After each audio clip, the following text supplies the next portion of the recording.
Hey y'all, my name is Sarah and this is my husband Austin, and we are the band Chatham Rabbits from Chatham County, North Carolina.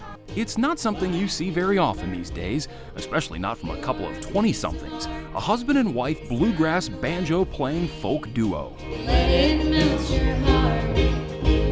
I was a music teacher at the Montessori School of Durham, and I taught K through 8 music. I graduated with a degree in business and marketing and was a financial advisor for 3 years. Austin McCumbee first laid eyes on Sarah Osborne 6 years ago while attending a show in Chapel Hill. I saw her on stage with her banjo, and I was with my friend, and I was like, I have got to talk to her. And my friend looked at me and he was like, you're never gonna talk to her. And I was like, yeah, you're probably right. After the show, Austin reached out to Sarah, but got a very generic email response. Several months later, he tried again. It was probably another 6 months after that I saw that her band was coming back to the Triangle, and I was like, you know, what if we got coffee before the show? And she kind of reluctantly agreed that she would meet me. And I was at a point in my life where I was like, what the heck? Like, I'll just go have coffee with this guy. And then coffee turned into pizza, and pizza turned into a whole night of hanging out. I had to seal the deal really quick, so we got married a year later, and then we've been married for 5 years. After things fizzled out with her previous band, Sarah and Austin together made the biggest decision of their lives, to leave their real jobs behind and follow their musical passion. It was just the perfect timing to do what we felt like we were honestly called to do. I called my dad and I was like, Dad, I'm starting a business. It's a music business. And he's like, oh, okay, so you're gonna be like a manager? I was like, well, I'm managing my own finances, which I won't have because I've decided to become a full-time musician. And that's how we became Chatham Rabbits.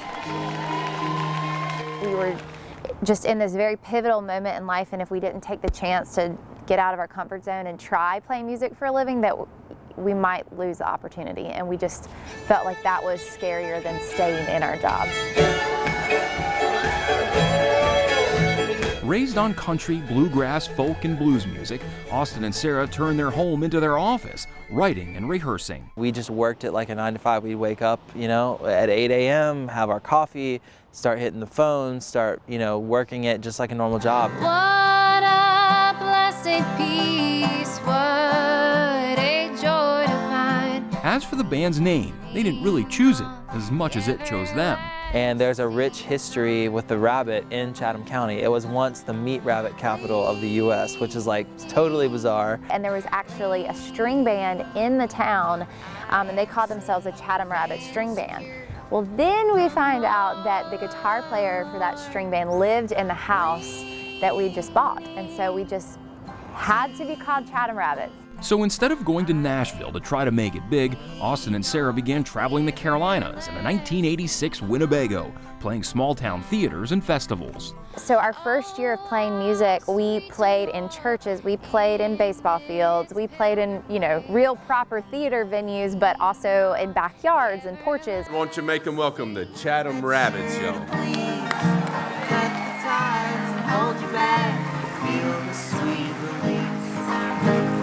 Supporting their debut album, Chatham Rabbits played more than 100 shows in 2018 and 19. So things were just on a real upward trajectory for us. Getting ready to release their second album and planning another big tour, 2020 was going to be their best year yet. We had a mandolin player and a bass player and some other musicians that we were working with, and so our crew got bigger other than just the two of us, a sound guy and a manager at some points.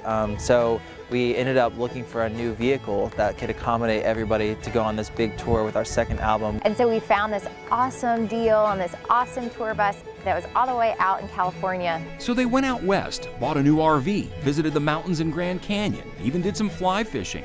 But just as they started making their way back home, the phone calls and emails started pouring in. COVID-19 was hitting the States really hard and venues were shutting down. And we're just like, oh my gosh, what did we do? We just bought this huge van. Our entire calendar of about 8 months was just like wiped completely clean in about 2 weeks. Once home, they had time to regroup and think. Austin then had an idea. One thing led to another, and we thought, what if we had a flatbed trailer as our stage and we could just pull it behind the van? And as soon as I thought of that, I was actually out at the campfire with a couple buddies. Sarah was inside with a couple of our other friends, and I literally ran from the campfire, ran inside, and I was like, Sarah, you have to hear this right now. I have this idea. So he came to me with this idea and was like, we're gonna do a you know, instead of a drive-up concert, it's going to be essentially a drive-through, but we're going to be the ones driving. So they got a trailer and then did a test run in Austin's parents' neighborhood. It was a huge success. We'll sit on the porch in a rocking chair, crack it open and finally cry. We were like, you know, if we get 20 people that want us to come to their neighborhood, we'll be thankful. And within a week, we had 400 submissions. Our inbox was just flooded with people desperate to hear live music, and I was like, okay, we can make this happen. Calling it the Stay-at-Home Tour, Chatham Rabbits played nearly 90 live shows in 2020, but instead of playing festivals and theaters, it was mostly in neighborhoods. We've had people that I think wouldn't even like our style of music probably just come out with their lawn chairs and appreciate it just because no one's seen music in so long. We've only had the cops called on us one time for a noise complaint, but then the cops ended up, there were 4 cop cars and they all ended up staying and listening to our music, and we didn't get a ticket, so I consider it a success. Austin and Sarah are just elated to still be doing what they love, playing live music in front of actual people, especially under today's circumstances. For Carolina Impact, I'm Jason Terzis reporting. We hope you enjoyed the story. If you don't want to miss any more great stories about the Charlotte region, please subscribe to our YouTube channel.